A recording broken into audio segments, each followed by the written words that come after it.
Welcome to part 3 of the transformation of Little Wing.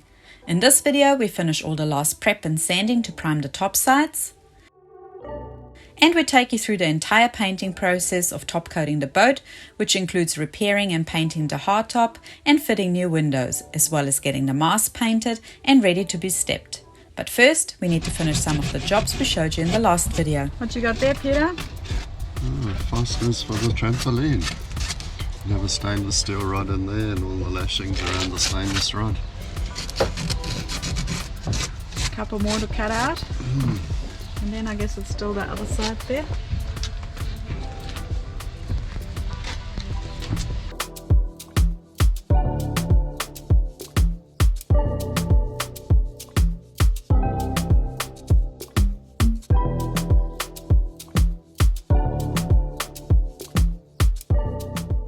The Tramp mounts were one of the jobs to get finished and ready for priming the whole boat, but we also had to finish some of our previous repairs and paint a coat of primer on to seal those.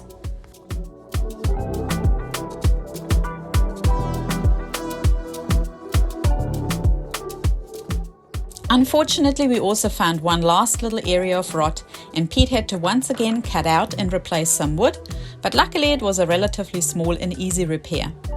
The last job to do before we could jump into serious paint prep mode was to anti-foul the big repair we did on the main hull, as we needed to move the chocks off the boat for painting.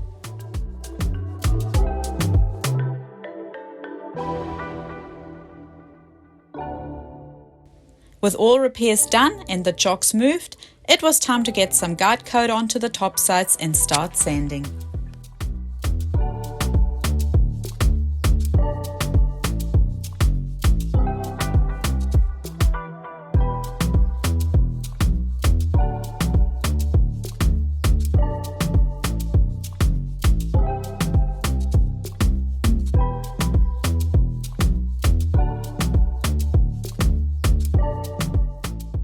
There was a lot of machine sanding and just as much hand sanding.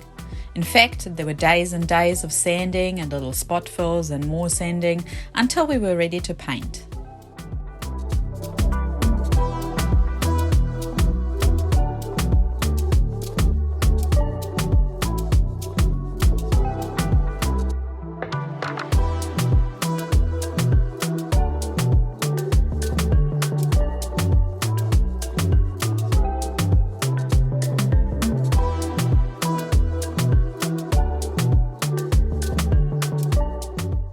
It was a big moment, or should I say milestone, we've reached when it was time to prime the topsides. We painted 3 coats of primer that we rolled on, and it was beyond awesome to see just the one color on Little Wing, even though it was just a primer. We could stand back, look at her, and actually see the progress and leap forward in the project.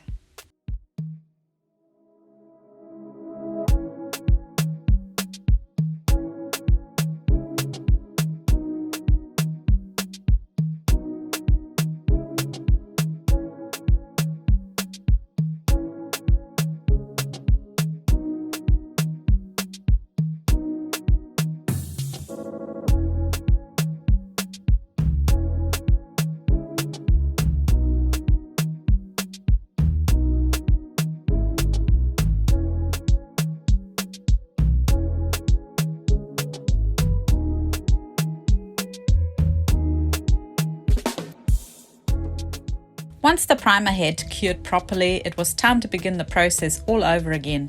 So on went the guide coat and back to sanding we went. This was a quick sand with fine sandpaper to get a smooth surface to spray the top coat, but with 3 hulls it still took a fair amount of time to get it all prepped for top coating.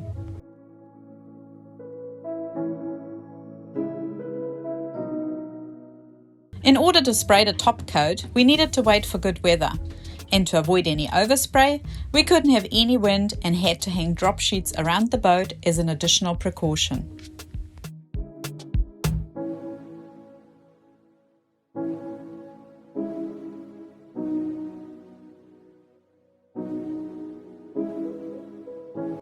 So, Captain Cameron? I don't know, man. Yeah, Dad, you make decisions. GFS is showing nothing until 3 o'clock.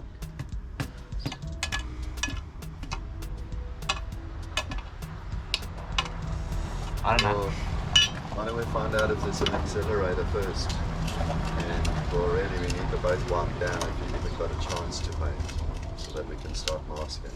Yep. So if we are gonna, we got to paint quickly.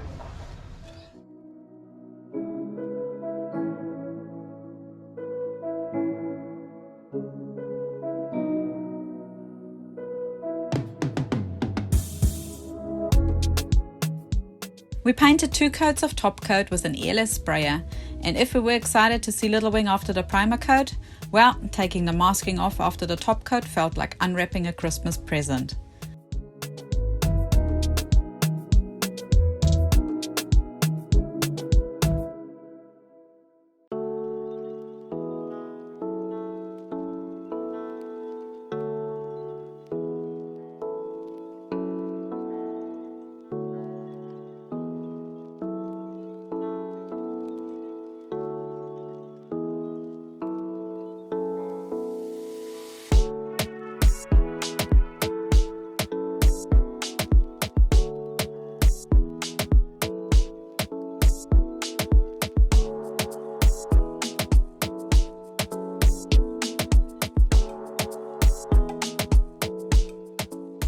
We were pretty stoked with how the topsides came out, and while this was massive progress on the boat, the job was far from finished, so it was time to focus on the next phase in the project. Part of that was getting the hardtop painted and fitted back on, which required a few little repairs and removing all the old flaky paint.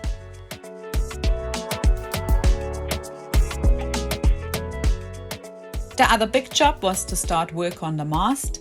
First, we needed to remove all the standing and running rigging, give the mast a good wash down, and remove any hardware that needed to come off.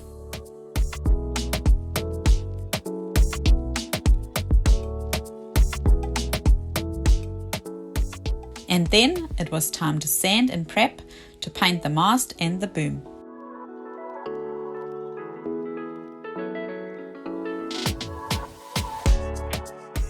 Once the sanding was done and we had acid washed the mast and boom, it was time to move it all into the spray booth, ready for painting.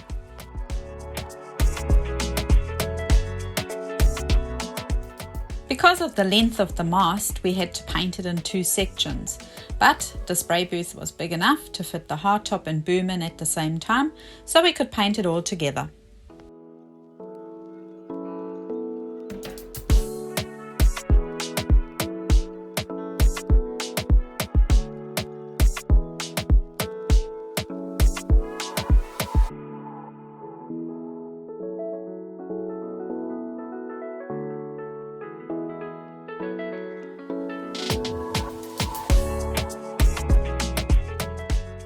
Between coats, we measured all the standing and running rigging, as all of those will need to be replaced.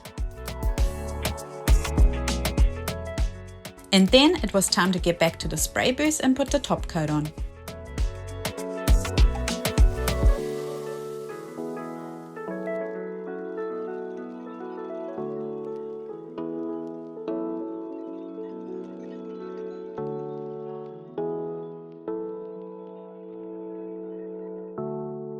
We left the paint to cure properly before we moved everything back outside, and then it was time to put it all back together. What you got there, Peter? So easy way of pulling a stay through the furler without taking the whole furler apart. You need to cut the head of the top of the furler and then of the stay, and then cut the wiring so that you can splice the wire into itself. I'm just undoing the splice, but it's quite obvious how you have to actually do it.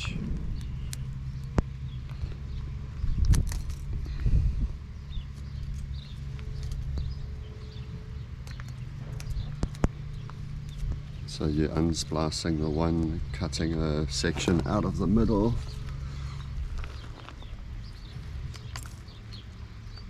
and then cutting the wires off the side, and then just resplice the wires around. And then you use it as a guide and push the stay through the bearings and put the furler back together. We do need to leave this long so that it can be swaged and then we'll rebuild the bottom section of the furler down there.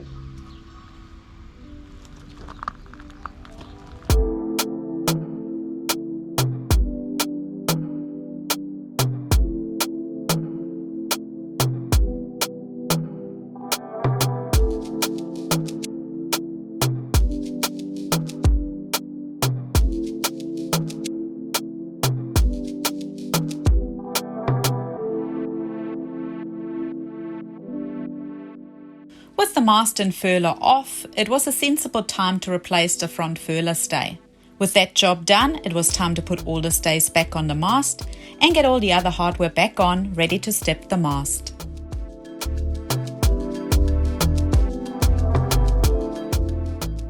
Next on the job list was refitting the hardtop onto the boat and at the same time replacing all the windows.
The windows on the hardtop are quite curved. Luckily, the thickness helps getting the windows to bend into shape, but it still required a bit of effort to keep them securely in place until the sealant had cured.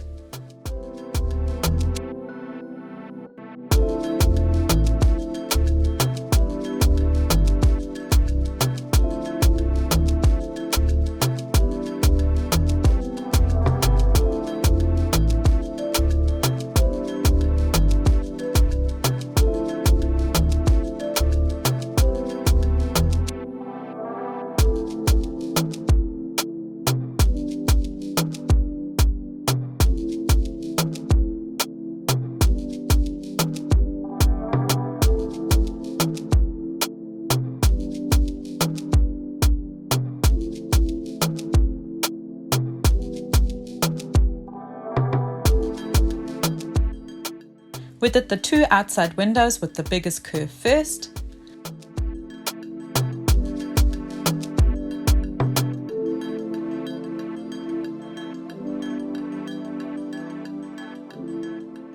And did the third and easiest one another time.